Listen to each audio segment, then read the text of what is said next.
Why belly up? This is the game. It's cat and mouse. Smoked a turkey. Yes. He is down. He is freaking down.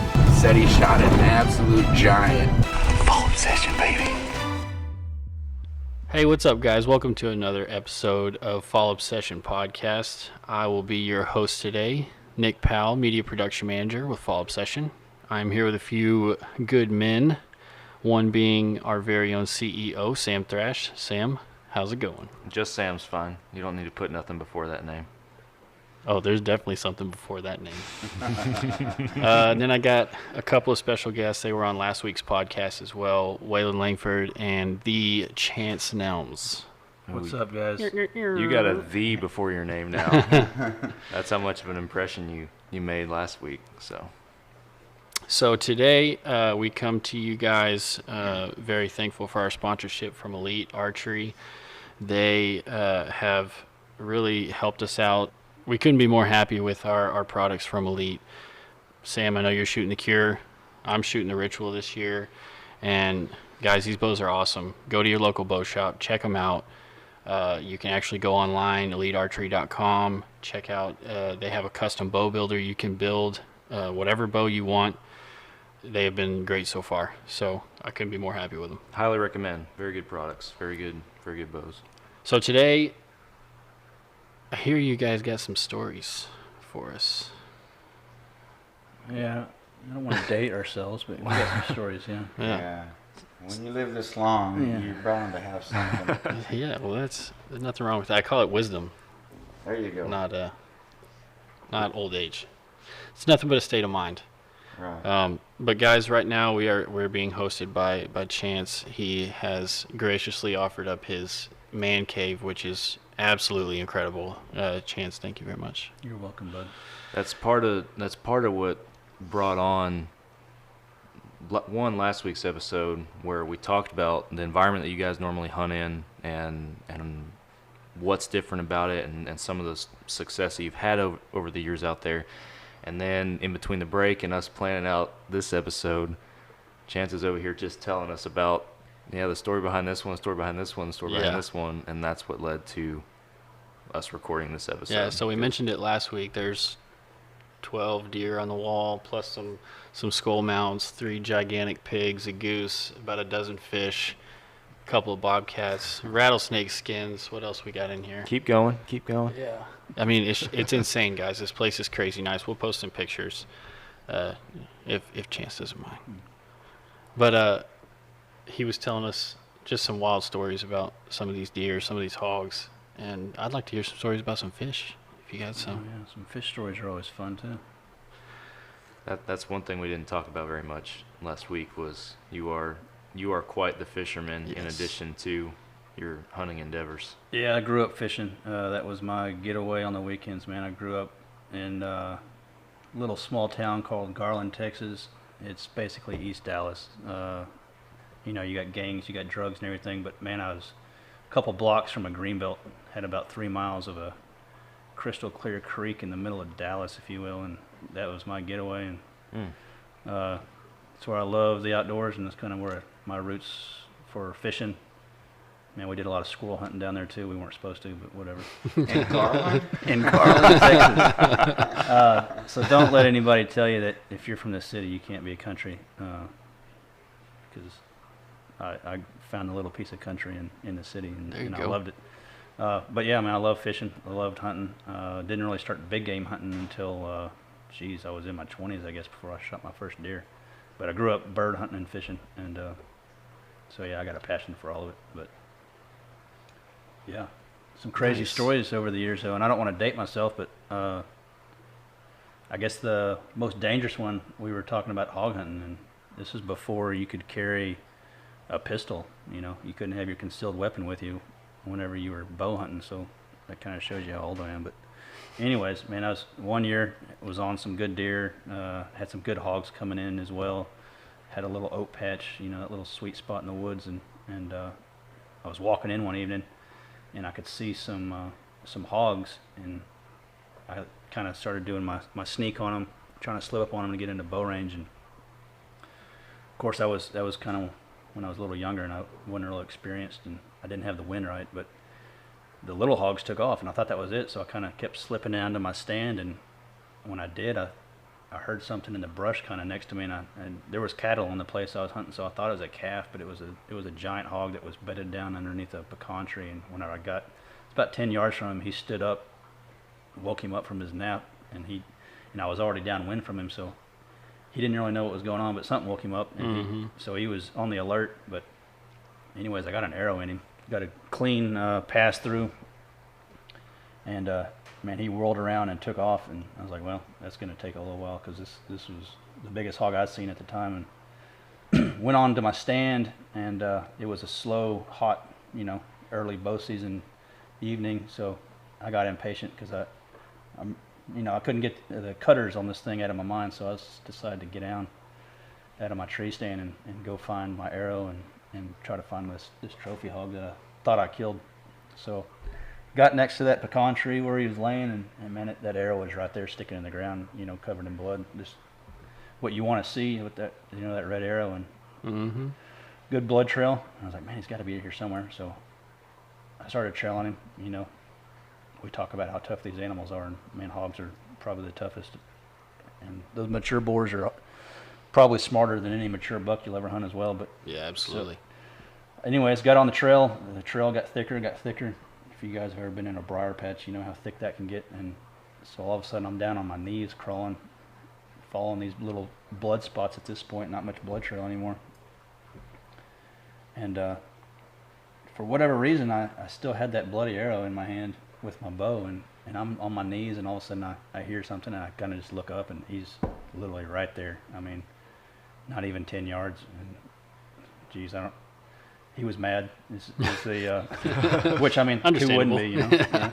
But it was the classic fighting Mexican bull standoff. He's sitting there looking at me, bleeding out of his mouth, and he's stomping at the ground, and I could see those tusks, and I was like, man, he's got me. Like I said, I was on my knees, and I knocked that bloody arrow, and I basically lean over and draw back, and I'm on my knee and on my elbow, and I let it rip because he was about to charge. It was just one of those moments where you knew it was. So you shot him twice with the same arrow?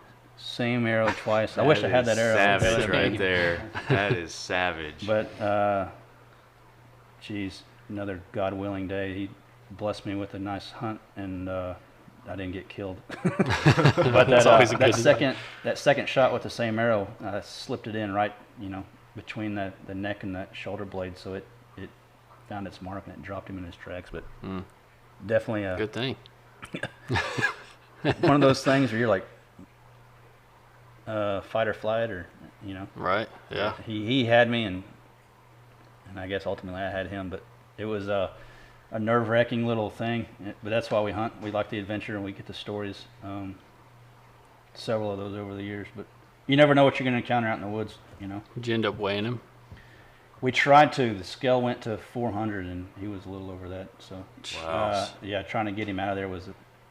I couldn't even move him. So I went back to the house. I was telling my granddad about it, and he's like, "Whatever, son. You got too hot out there, or whatever, And I was like, "No, we need the tractor." So we got the tractor down there, and it was a feat trying to drag him out of there because he was kind of back in that briar patch, so we couldn't get the tractor in. But luckily, we had enough chain, and we got him out. But nice. So he was like, over 400 pounds because he bottomed out that 400-pound scale. Wow. But my granddad was pretty proud of me to kill that thing because there's no telling what kind of damage those things do. We know what they do over the years, for sure. But he wasn't scared of me, and luckily I had enough nerve left not to be. Luckily, you weren't scared of him either. That's right. Unbelievable, though. That shows how tough those things are, man. Oh man! And like I said, those things are so dang smart. Yeah. I don't think they get enough credit for how smart they really are. You really don't. And we talk about where we're hunting at now, being so open. You see a mature boar come in. Well, last season I had one come in that was a pretty nice hog, and he had deer at the feeder. He circled the feeder 5 times. I don't know if he could sense me there or whatever. There's no way. I was downwind. There's no way, but he circled that feeder 5 times. The deer got spooked from him, and he never even came in. Wow.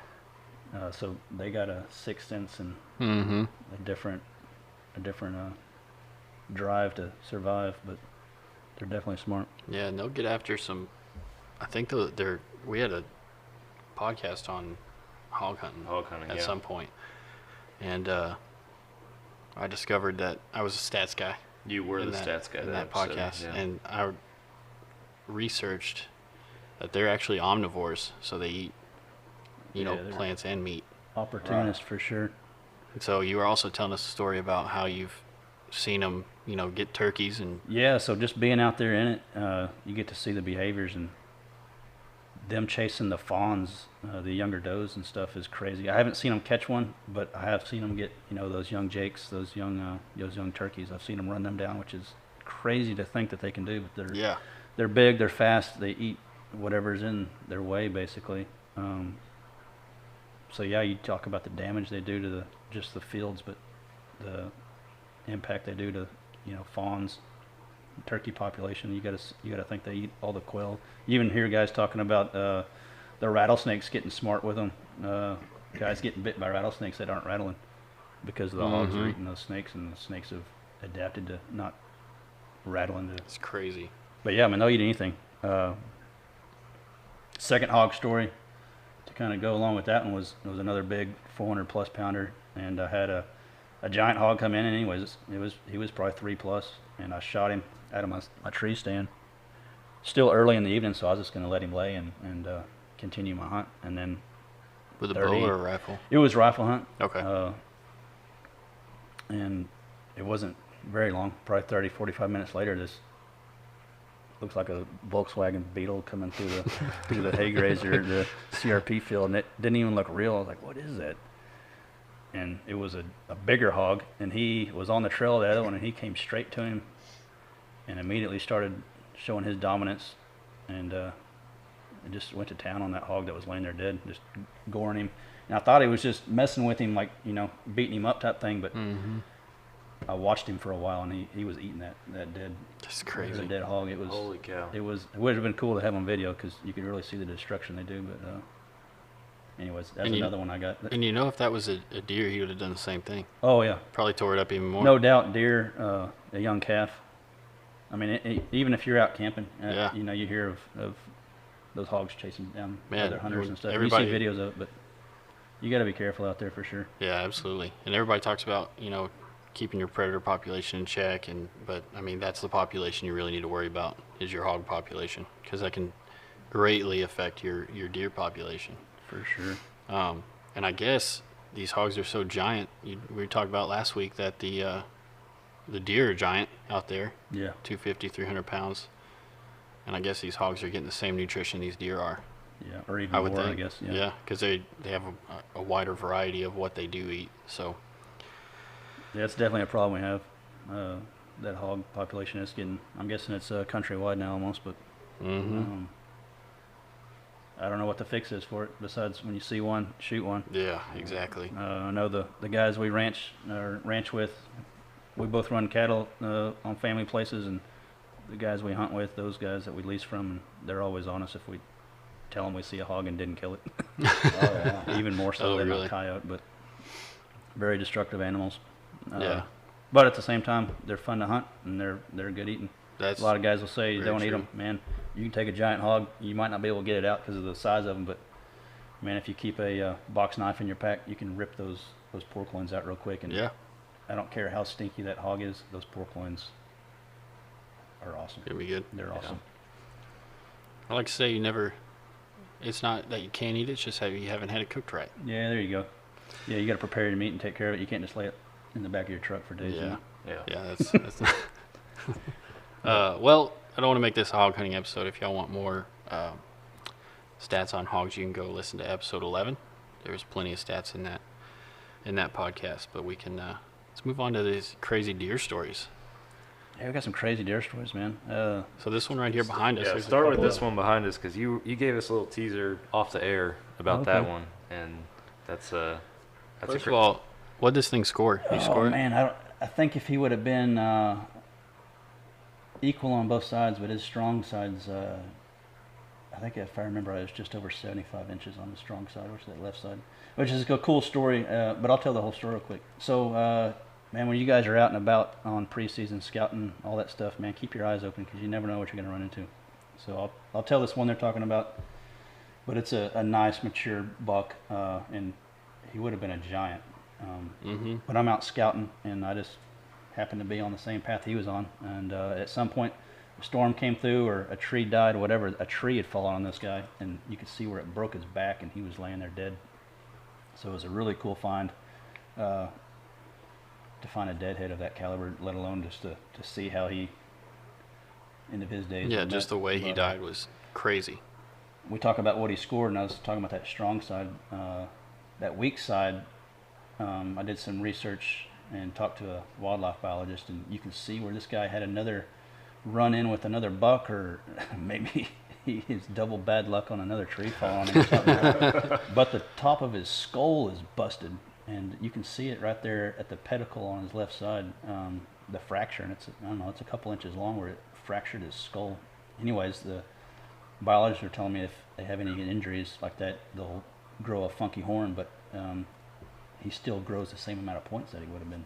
So he's still a 5 point on that weak side, is just the same as he is on his other. So he'd have been an awesome 10 point. But Yeah. a cool find with the broken back buck that had a broken skull at some point as well. Just a had a rough life. But you never, like I say, you never know what you're going to run into. And that just talking about that, it reminds me of another scouting story. In fact, when we first got on that property, me and my other buddy Kellycato were scouting this place, and we were going up the creek that we talk about that we hunt on a lot, and it's early summer, and we're just creeping along. I didn't even have any weapon with me. Luckily Kelly had one. Anyways, we walked right up on this den of coyotes, and they had pups, and it was crazy. Like they were right there and we're right there, and it was kind of like the hog thing, like, all right, who's gonna draw first type thing. Obviously a mama coyote with a bunch of pups is probably willing to die for her pups. And Yeah. if anybody knows Kellycato, he can shoot a rattlesnake at 300 yards. But anyways, he burned down those coyotes with his pistol. It was a pretty cool memory of me. But man, it's always something. It's always fun. That's what we do. It's for the memories. But Yeah. Waylan's got some near-death experience as well. Hey, Nick, before you start talking, Waylan, did you ever introduce him? Yeah. Yeah, he did. Okay. He did. I was sitting here this whole time. I was thinking about, Chance telling his stories, and you and I kind of sitting here quietly. Right. I was like, I was really trying to think on whether you even Yeah. mentioned I that said he was everybody's here on. or not. I'm here. I think he said old man Langford, didn't he? Yeah. Something like that. Yeah. Okay, carry on. I had to check up on my boy here. 71%. I let the 29% get to You me can't on let that that one. sneak in on you. If you guys are wondering what we're referencing here, go listen to episode 21 or 22 maybe. I'm not sure. One of those. Anyway, I'm sorry. You have near-death experiences, Waylan. Those are stories that you're really not proud of. Sometimes those are the best ones to tell. Yeah, so the adventure starts, when you get all your gear packed up in the truck and you leave the house, right? So that's when the memories. You lead up to the harvest, but there's a lot that happens in between. Everybody that knows me and hunts with me, it's called the Langford luck. Which isn't good. Says the guy that has the county record. Yeah, I have. Right. And I'm not going to call it bad luck. It's just not good luck. I'm known for any time I have a trailer or pull in a trailer, whether it be camp trailer, 20-foot flatbed, my cattle trailer, I'm gonna blow a tire.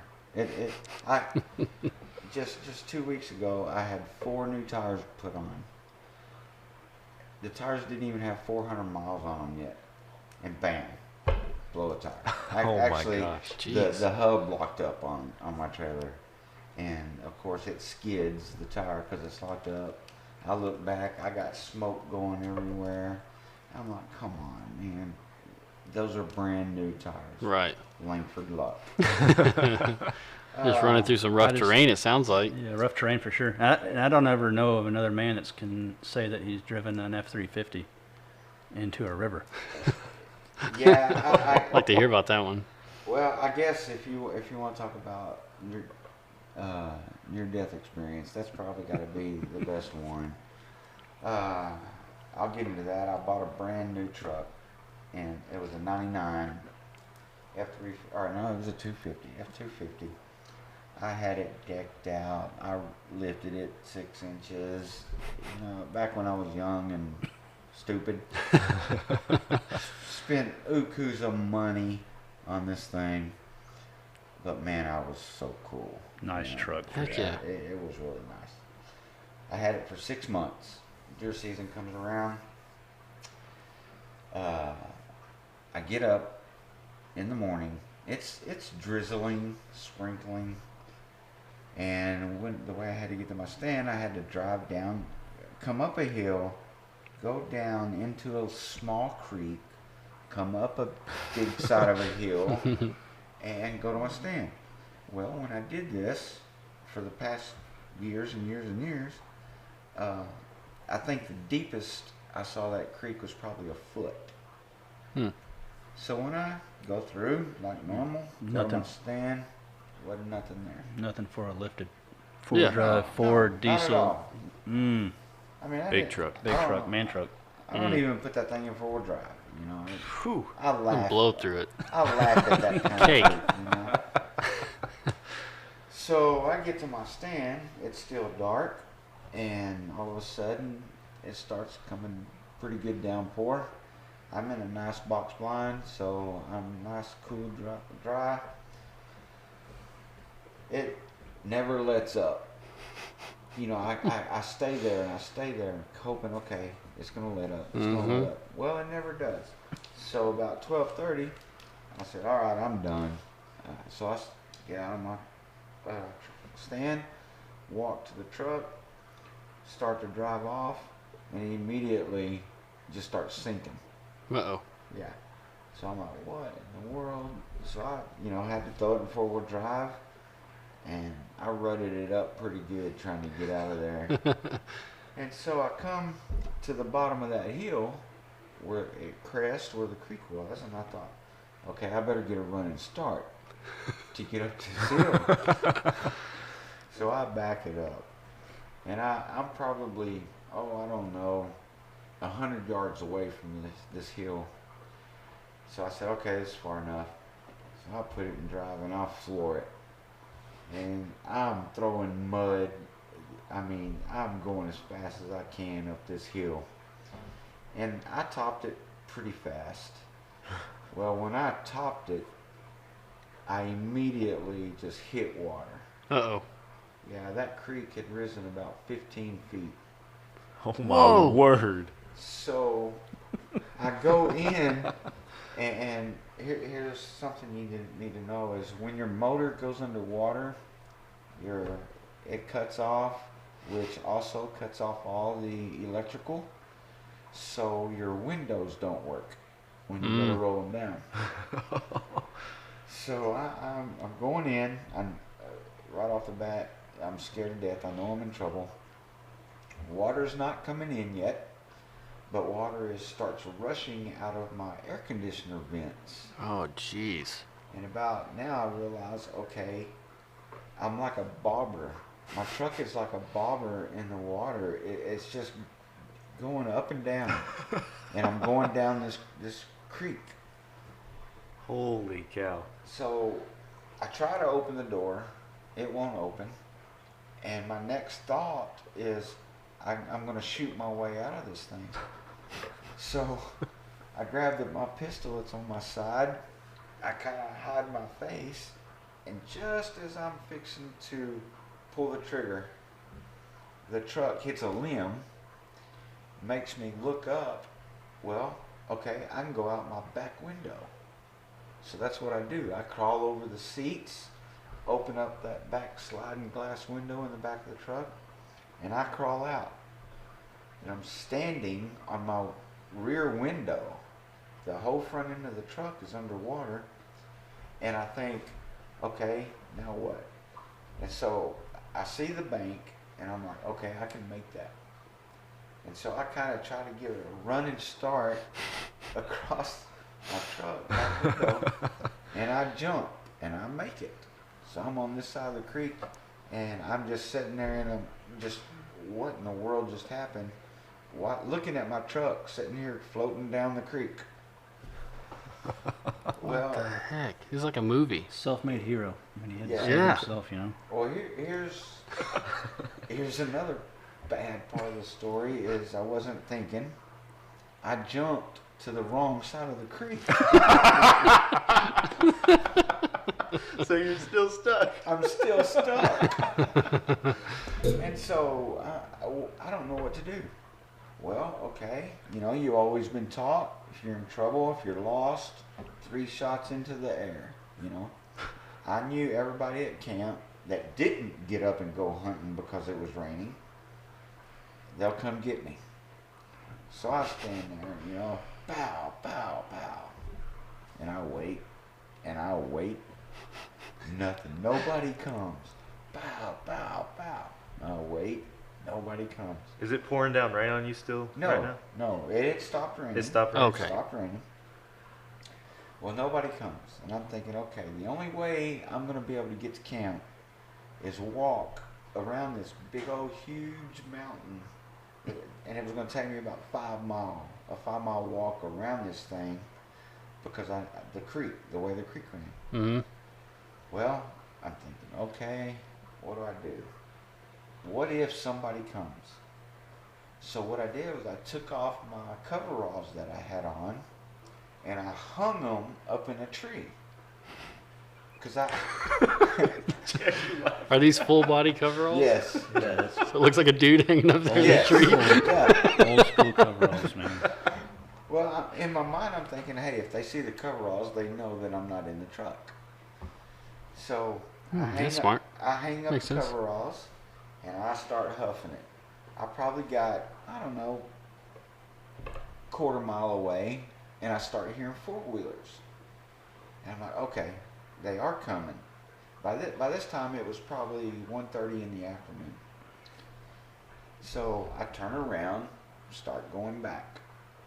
And I'm walking through the woods, and all of a sudden, this guy, there was a down tree. You know how the ball of a tree will come out of the ground when it falls over? Mm-hmm.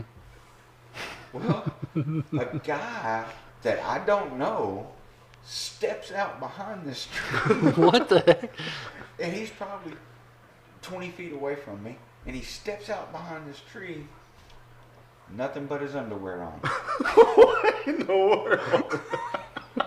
You know, it's 30 degrees outside, you know, and this guy steps out, and I don't know him. And so I'm in shock, and he says, I bet you're Waylan. What? I said, yeah, who are you? Do you need help? I said, here, man, take my coat. You're freezing. Why are you all wet? Yeah, that's what happens when you jump in the river coming to look for you. What? Holy cow. Yeah, so his story was they got to the creek, saw my truck. Well, my coveralls had fell out of the tree. Mm. So nobody saw the coveralls. So Dang it. they're thinking I'm inside the truck. And so this guy jumps in the creek trying to get to me inside the truck. Dang, what a guy. Hero. Yeah. He was a hero, So many man. heroes in the Didn't even story. know you. No, he didn't know me. He just happened to stop by camp to visit somebody, and they were there, and they got to the truck, and he took his clothes off and jumped in. And so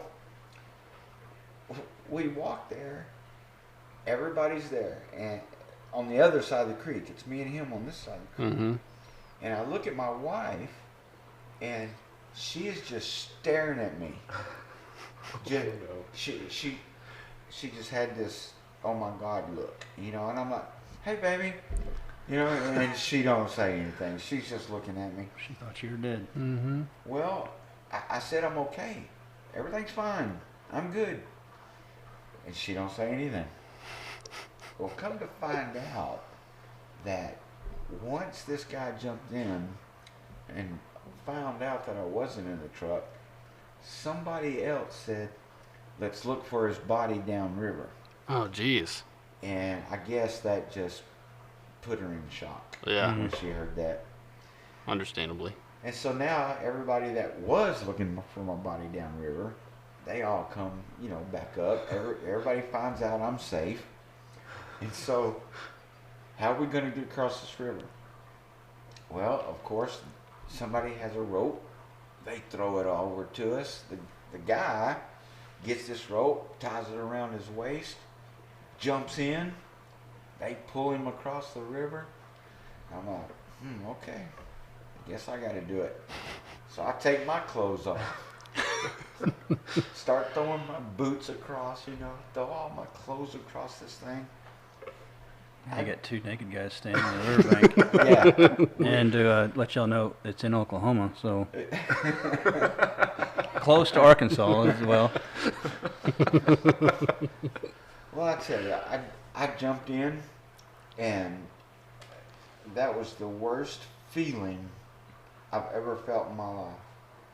I see how people drown when they jump into cold water. I couldn't breathe. I couldn't holler. I wanted to scream at the guys on the bank that were pulling me across. Hurry up. And I remember also, I had no strength. It took all of my strength away. I just knew that I was going to let this rope slip out of my hands. But unfortunately, they pulled me across. And so I crawl out. And immediately, somebody throws they had a towel. They threw a towel over me. And I'm looking at the guy that I don't know, who come to save me, who just jumped in the water. And I'm looking at him, and he's got this big old smile on his face. And I'm shivering. What are you smiling about? He says, you wouldn't have jumped in if you'd have known that, would you? And, no way would I have jumped in that water. I would have walked 10 miles around to get back. Oh, That's my hilarious. word. That's It was a so crazy bad. story. It was so bad. And so, everything's fine. My wife kind of gets back to normal. The mad part of me losing my truck hasn't set in with her yet. That doesn't set in until we get ready to leave, because somebody had to take us home. right. So I start calling the insurance company. Hey, I've sunk my truck. I don't know how to get it out. So okay, we'll get a tow truck driver. And I'm like, no, you don't understand where this is. No. We'll send a big wrecker out there. And so it's funny how my friend Kellycato keeps coming up on these podcasts, but he decides, okay, he's going to go with me. So we're going to meet this tow truck driver in a city. And we pull up. Of course, he's not there. We wait and we wait and we wait. And finally he gets there. We introduce ourselves. Okay, we got to drive this far. So we drive. And of course, we want to pull over, get a Coke. So we pull over, and this tow truck driver is mad. How far are we going? And I'm like, oh, it's just right down the road. Another 30 minutes. And so we get to the front gate of the lease. We get to going down, and this tow truck driver stops. He says, I'm not going down that hill. I can't get down there. Well, it's right around the corner. Come on. So we start going down there. Of course, he gets stuck. So now he's really mad. Well, of course, it's a tow truck, so he's able to pull himself back out. I'm not going any further, guys. And I'm like, you have to. We're right around the corner. He goes. Of course, he gets stuck again. He gets stuck 3 times trying to get to my truck. And so he did good by pulling himself out. We get to my truck. Okay.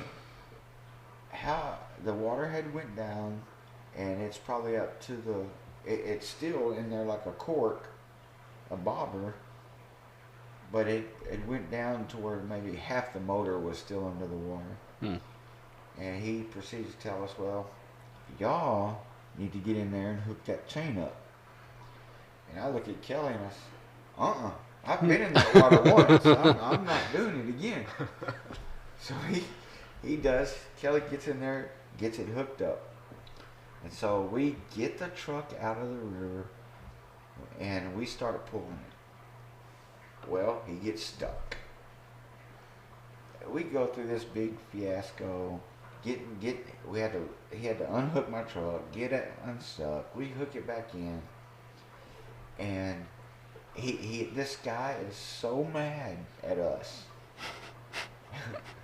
And there was a place that he couldn't make the corner pulling the truck. And so we had chainsaws, and I said, okay, well, we can cut down these trees and we'll give you more room.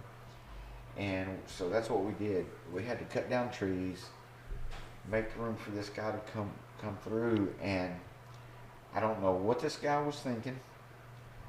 I know y'all don't know who Kellycato is, but the guy says, hey, I'm not going to drive this truck out of here. Here, you do it. And he hands the keys to my friend, Kellycato. Oh, boy. And so the tow truck driver and I go around the corner to make, and we're waiting on Kelly. Well, we hear, whoa, and we just hear this tow truck just revving it. Whoa! Screaming. And that tow truck comes around the corner, and my truck is swinging. Whoa! Like a tuber. Yeah, exactly like a tuber on the back of a boat. And I'm just thinking, okay, he's fixing to slam my truck into a tree. Whoa! My truck's going sideways. He makes it out. He jumps out like, yeah, I do that every day. That is wild. Oh, my word. And that's pretty much the story. We get out of there. The insurance adjuster, yeah, he wasn't happy either. But that's everything worked out. Got another brand new truck. Actually lifted that one also the same way. Yeah. If you guys haven't hosted Kellycato, he's probably the best storyteller that I know. Yes. Yeah.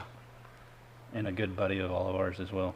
I don't know if he's got another story lined up, but I got one I'm going to prod him to tell, and it involves Kellycato again.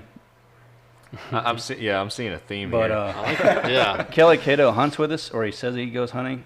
He's usually the instigator of all these crazy stories. But Yeah, there's a common denominator here for sure.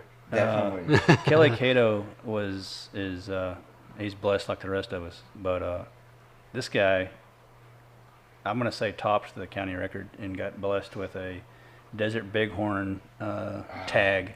And this, he got to bring somebody, and Waylan got to go with him. And Waylan's got a crazy story because I think you didn't know actually that. broke your ankle. Yeah. So this is a crazy, scary, almost a movie type scene. But I'll let him tell the story. I know where you're going with that. I'll try to make this quick, but yeah, it started off. I got a phone call from Kelly, and he says, "Hey, do you know what a Desert Bighorn is?" And I'm like, "Yeah, sure." You know, and I said, "It's a big ram." He says, "Well, I just got a phone call. It's on my answering machine, and it's the game warden." And he said that the message was, "This is Texas Parks and Wildlife game, blah, blah, blah. You need to call us back about Texas Bighorn." And he tells me this, and I'm like, "Well, call him back." And he says, "I ain't calling no game warden back. What's he want with me?" You know? Yeah. And I said, "Call him back." And so he does. I'm waiting and I'm waiting. So I get the phone call back, and he says, "Hey, so tell me about this Texas Bighorn." And I said, "Well, I don't know a lot about them. I know they're rare. You don't get to hunt them or anything." And he starts laughing, and he says, "Well, hey, you want to go hunt one?" And I said, "Well, Kelly, you can't. You can't hunt Texas Bighorn here in Texas." He says, "Well, we are." I said, "What are you talking about?" And he says, "I just won a Texas Bighorn sheep." And I was like, "No, Kelly, you can't do that. You know, there's 2 tags given out a year. Mm-hmm. Yeah, one's given away, and the other one they bid off. Yeah, and it goes for a lot of money. 6 figures. Yeah. I think that year or the previous year, some guy paid like $120,000 to hunt. And I told guys, I said, "No, you're getting messed with. You don't do Scammer. that." Yeah. Who do you think it is? You know? And he says, "No, dude, this sounds legit." And I said, "How did you win this? What'd you do?" He goes, "I bought a hunting license." I said, "What do you mean?" He says, "Yeah, apparently in the state of Texas, everybody that buys a hunting license, they draw one person out of that state. And like, you got to know Kelly, he wins everything." Yep. It's like the opposite of the Langford luck. Yeah, oh, definitely. He definitely. And so, okay, we're going to go on this Texas Bighorn sheep hunt. And so we do everything, do all the preparations, blah, blah, blah. Get out there. We meet the game wardens.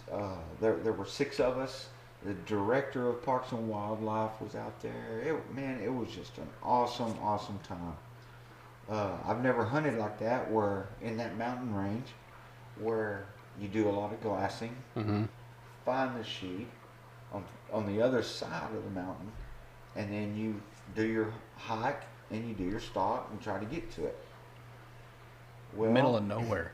Oh, Van Horn is where we Middle were. of nowhere. Is that like West Texas? Far west. Yes. Way over there, right? Okay. Yep, yes. On day 3, no, I'm sorry, day 2, I hurt my ankle. And so that morning on day 3, when we start to hike down the mountain to get to where you actually hunt, our guide sees me limping and tells us both, you're not going to make it with that ankle. You need to go back to camp.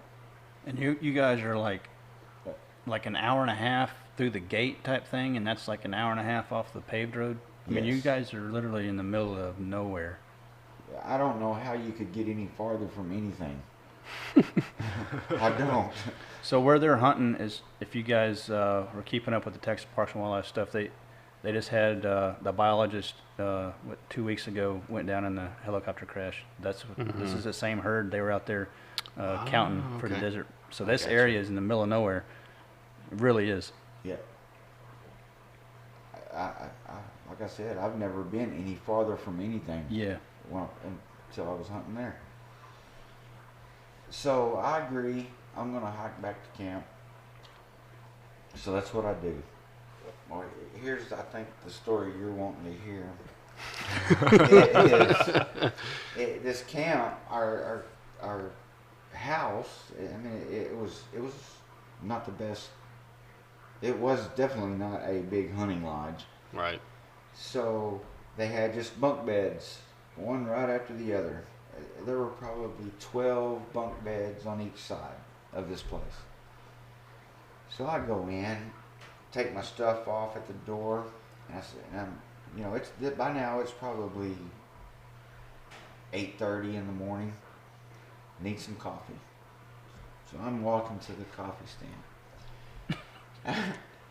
I'm by myself. In the middle of In nowhere. the middle of nowhere. How, And how far a hike was it from when you left the hunting party to? oh, it took me a good 2 hours to get back to camp. Jeez. So I'm walking through this thing, And as I'm passing these bunk beds, something catches my eye, corner of my eye, and I just glance over, and there's this kid. He's probably 6, 7 years old. He's sitting Indian style on this bunk bed.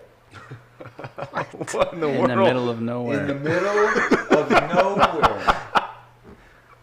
This little boy was not part of our hunting camp, but I look at him and Just visualizing Wayland's face when he's looking at this kid. This kid's creepy, really creepy. really, number one, it's creepy to begin with finding the kid, but he's creepy just staring at me, and so I don't stop walking. I just Wayland like pulls his knife out just in case. I just can't believe what I'm seeing. So I keep walking, and it's one of those you just keep walking, but your head turns. you never take your eyes off what you're looking at. So I get to the stove, turn around, and I tell myself, I am hallucinating. So I turn back around. Nope, he's still there. So I kind of eased back over to him, and it was one of those, are you okay? And he don't say anything. He just stares at me. So weird. I got goosebumps. It's like a horror movie. Yeah. It was, man. Hey, what's your name? Nothing. Like I said, he's sitting Indian style with his hands down on his lap, just looking at me. I'm starting to get freaked out. Yeah. I'm already freaked out. And finally, he comes around and starts talking to me. Who are you? How did you get here? I'm thinking this kid is just lost. I'm thinking I'm fixing to be a hero and find the kid that everybody's looking for 3 weeks, you know? Well, I ended up, the rancher, the foreman of the place, it was his kid, and the foreman had come to camp, needed to go do something, so he just left the kid at camp. And so that's the story of the creepy kid. Holy That crap. almost killed Wayland. That it almost killed me because, it was so creepy. And that's back when the movie, Oh, jeez. that's the movie that it totally reminded me There are some of. scary movies out there that always scare I can't think of Wayland. it. Like The Grudge or something like Grudge. that. That is. Yeah, that freaked me out. Yeah, that was exactly what that kid was doing from The Grudge. He was just staring at me, and it was one of those, for real. I didn't think what I was seeing was really happening because we're in the middle of nowhere. How did this kid sit on? And he was on my bed. Oh, What? No way. Yeah, he no was way. 12 bunk beds? He picks way. your He bed? was on my bed. Dude. Yes. Awesome. Yeah, so that's the story behind the little 7-year-old that. Like you kind of wish you were hallucinating, so then you'd be like, okay, Yeah. it's nothing. It's nothing. Yeah. Then you can get over it. But Yeah, then I almost died because of that kid. that's So- insane. Oh my word. You guys will have to get with Kelly on another episode or something because that whole story tying in with the successful desert bighorn. I was gonna say we need the other Yeah. half of it. Yes, And, I mean, that mount's awesome that this guy did. man. And- You mounted his bighorn? No, I didn't mount. You didn't? Mount the I thought you bighorn. mounted the No, bighorn. I put it on. Oh, you did the the- you habitat. did the I habitat. did the habitat, right? Oh, okay. A big ram though. I think it was like just an inch or two shy of a Boone and Crockett. It was just a Shy, massive animal. Wow. Once in a several lifetime. Oh, Just Yeah. because you get one tag type. Yeah, thing. you Yeah. think of how many licensed hunters there are every year in the state of Texas. right. Oh And my then- word. And then Yeah. Wayland, broke his ankle and almost got killed by some Yeah. rogue kids. And, God. Freaking crazy desert kids. yeah. So be safe out there for sure. Yeah, watch out for wandering children. Right. Yeah. You will almost die. Rushing rapids and wandering children. Yeah. Keep Keep your eyes out. Just so Both everybody successful knows, seasons, so. there are around 1.25 million licensed hunters in the state of Texas. 1.25 million, and he gets it. Mm-hmm. Yeah, He gets the one. Ridiculous. Oh my word. Bingo. yeah. Yeah, we'll have to talk to him and get him on an episode in the future for sure. And that was in 2017, so I bet it's more now. Wow. Yeah. Insane. So that's that story. That's quite a story. Those are good ones. Yeah, good stories, good times. Oh yeah. Don't ever forget them. And if you can, if you're a good storyteller, we keep talking about Kellycato, but that dude's he can tell a story. In fact, I showed Sam a little thing over here on the wall. We talked about that big deer my dad got on another episode, and he wrote a little poem real quick, like literally 2 minutes after my dad shot that deer. He writes a little poem story, and it's just that's what keeps us going, man. Those stories, those memories are awesome. That's what it's all about. What's our time looking like? We're good. Good? We're definitely good for this one. Okay. I think we found the name to this podcast, though. What? In the middle of nowhere. In the middle of nowhere. Yeah. That's a good one. Yes. I know you got plenty of stories Oh, we and can everything. talk for hours. For Yeah. Sure. Yeah. But we're getting close to our time here, so we'll go ahead and wrap it up. But before we do, Waylan, you've been on the podcast before, but that was before we started the rapid fire questions. So we gotta ask you the rapid fire questions. So, question number 1: what's your favorite hunting memory that you can think of? Any out of your all the time you've been hunting? I know exactly what it is. and what you would think that I would say my 200-inch buck. Right. And that is definitely a memory that I will die with, you know. Sure. And, Absolutely. And I remember it like it was still yesterday. That's because you're getting old. Right. But my memory is 2008 season, deer hunting season. My dad had just started hunting with me again, and I wanted to get him a nice buck. And not only did we go and get a nice buck, but we hunted really hard that year, and we got to travel to different parts of the state, and he got 3 nice bucks that year. Dang. One in Chillicothe, he shot one there, and shot one in Vernon, and it started off with, it was a new lease, and opening day, or opening weekend, I shot a real nice buck, and so the next weekend, hey, come hunting my stand. So he and I are hunting my stand, and I see a nice buck walk out. Hey, there he is, Daddy. Where? Right there in front of us. Look right on that tree line. He's standing broadside at that tree line. I don't see him. Well, the buck starts walking, or making a big circle around us. There he is. Get him. I don't see him, son. And we're in a ground blind, a pop-up ground blind. And so he's walking around, so now we're having to move his gun from this window to this window. And he's on my right side, while the deer is out on the left. And so I got his gun sitting right in front of me. Mm-hmm. And of course, I see the deer standing broadside, 80 yards away, and he's taking the same path that I'd shot my deer the week prior. Daddy, he's gonna get away if you don't shoot him. Son, I don't see him. Where's he at? And at this point, the deer had stopped. And he stopped 10 yards before they go down into a draw. The week prior, I'd shot my deer right there, and it fell down into this draw. Oh, dang. So it's real close. So the deer's standing there, and he does not see him. And I'm looking out my window to the left, and I just don't see how you do not see this deer standing there and wide open. So I look, and I see, and I kind of lean forward, and I take the window, and I pull it, and oh, there he is right there. He could not see him because of a blind spot in the blind. And That's so hilarious. He ends up shooting him, and the deer falls exactly where my deer fell the week prior. So that was the start of 2008 season. Well, we were able to go to Benjamin, Texas. There's a story behind the deer he shot there that just would not die. He'd shoot him, he'd fall over.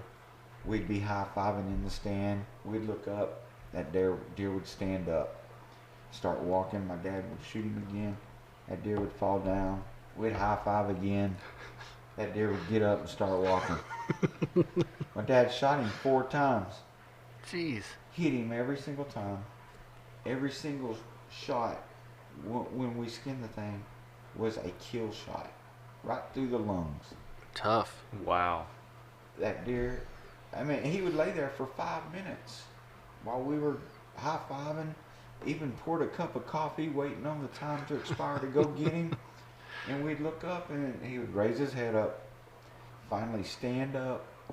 Dadgum. Yeah. Wow. So Like he ended robot. up getting him.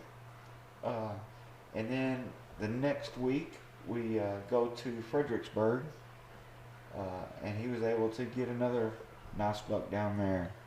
And being able to start hunting with my dad again after a bunch of years, and for him to be able to bam, bam, bam. Yeah.